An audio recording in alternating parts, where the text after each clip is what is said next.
For NYup and Syracuse.com, I am Matt Parrino, and I'm joined in Phoenix, Arizona at the NFL's annual meeting by John Scott from Spectrum News, Buffalo Bills beat reporter. And it's been a fun, packed couple days. You know, you come out here, you get a chance to talk to, all the front office people with the Buffalo Bills, head coach Sean McDermott. We've talked to them a lot over the course of the last few months, a busy few months, and I wanted to talk to you about some of our takeaways. We ended the 2 days with Terry and Kim Pegula today, but going back to Brandon Beane, first off, what was your big takeaway from what we heard from Brandon? I think at least I'm feeling I'm getting a better, clearer picture with the direction they're looking to go with that first round pick at 9th overall. Before the season even ended, I thought, don't be surprised if they go defense because it's so top-heavy with great defensive players. Then as we've spoken to both Sean McDermott and Brandon Beane after the season, Senior Bowl, Combine, and now here at the owners' meetings, it appears that they've now positioned themselves through free agency, filling a lot of the needs to where they can go by best player available, which then in turn would be the defensive line and a guy like Ed Oliver, or even still tackle with Jonah Williams potentially from Alabama. I think those are two players to keep an eye on, and those just two positions in general, with maybe tight end being a sneaky position, but I still think it'll be one of those two positions. Mm-hmm. You talk about, offensive linemen, defensive linemen, Alabama connection for one of those offensive linemen, which is Jonah Williams. And, you talk about Brian Dable. He did wonders with Robert Foster last year, and he spent some time with Jonah Williams. He went back to New England a few years ago, spent some time with Dante Scarnecchia to relearn the offensive line position. I think that they put a premium, Brandon Beane and Sean McDermott, and by extension Dable, on that position. And I'm right there with you. My big takeaway from Beane, though, was about the competition. I know it's a cliche. It's said over and over again by this regime that they want to bring in a bunch of players. We saw it in free agency. How many offensive linemen do we have now? How many new ones? There seems like 5, 6. Yeah, 5, 6. They just want guys to come in here, bodies to push the people that are already here. You look at Levi Wallace, great rookie season, looked really good. Everybody was penciling him as the starter. They go out and they get E.J. Gaines. They go out and they get Kevin Johnson.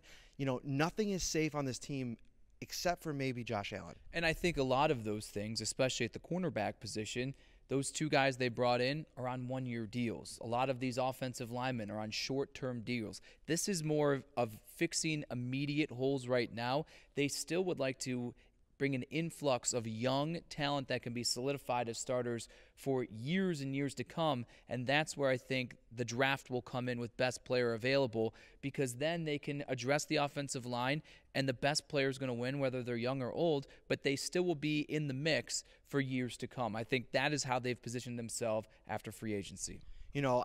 I don't ever want to, obviously I grew up watching the Bills. I don't ever want to sound like a fanboy when it comes to how I'm assessing this team.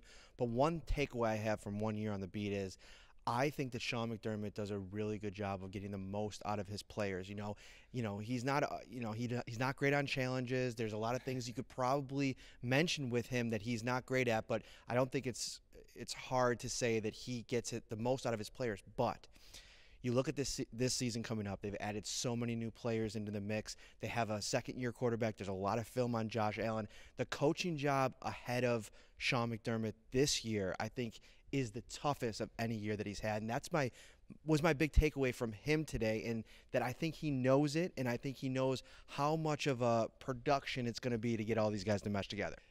Yeah, and Sean McDermott saying today he's responsibly non-patient. That was the new McDermott-ism we got down here in Phoenix, and that shows where he's at. Expectations are going to be higher than they've been for him in his previous 2 seasons. The first season, they make the playoffs. No one thought they would do that.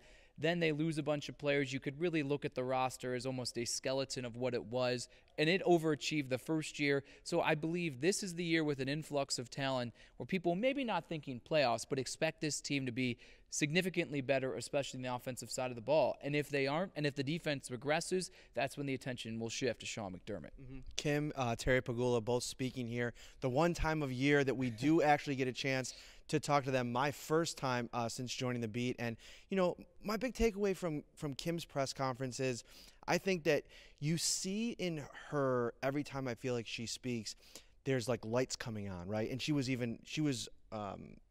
very open about it today. She said she's still learning how to be an owner. It's a hard thing running a business, running a corporation, and she's still learning the nuances of it. They had grand plans for this stadium when I think they started dipping their toes in the water, but as this goes on and they start talking to people, the preconceived notions of maybe cost, location, and what this stadium could look like if it happens, we might have to reimagine that a little bit, is what she was saying today. To me, the takeaway I took from this was this seems to be really, really wide open, and that begins with the timeline. I've always been saying the lease is up in 2023. If you're going to build something, I mean, that's a multi-year project that's going to need to get started, you would think, by 2020, at the middle portion, at least by 2021. So that leaves you, if they're just beginning to assess how they should go about this in the middle of 2019, then things are going to have, the ball's going to have to start rolling. But Kim's saying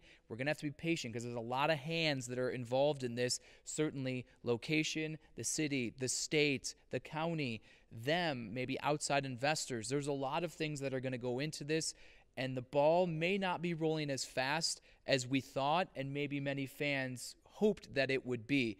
We did hear Terry Pegula say he doesn't want a dome. So I think that obviously is a big cost, and he doesn't want it to be like that. He wants it to be Buffalo style. So that's, I think, where they're trending, as they don't want to overplay their hand, but I think new stadium would be ahead of anything else. And I think while Terry said the league has not pressured them to this point, we've seen what other teams and franchises that don't have new stadiums and that are in this stadium conversation, what they have done. Ultimately, they have moved. That's not going to happen with this team, but the league, I think, ultimately, the closer we get, will start interjecting into this conversation, and that's when things will really start to accelerate. And, Terry Pegula, obviously a lot of talk about the Buffalo Sabres today. And it looks like if you're a Sabres fan, Phil Housley's going to be back next year. That's a topic for another show, another video.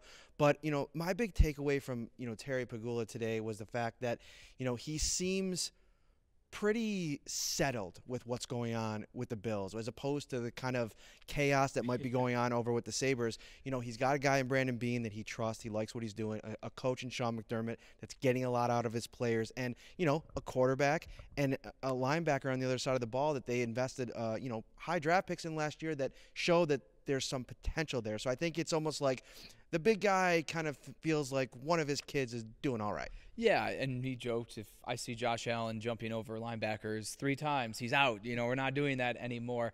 Yes, but his patience is also being thin. He's now had the Sabres for 8 years, no playoff appearances. He's had the Bills for 5 now, and they've only had 1 playoff appearance. At some point, especially being the owner of 2 teams, I think you seriously have to factor that in. It plays into both. He needs to start seeing success. He understands the realities of maybe the cap structure they had to deal with when things were restarting here under Brandon Beane and Sean McDermott. He has his quarterback. He was heavily invested this time a year ago in that search for the quarterback.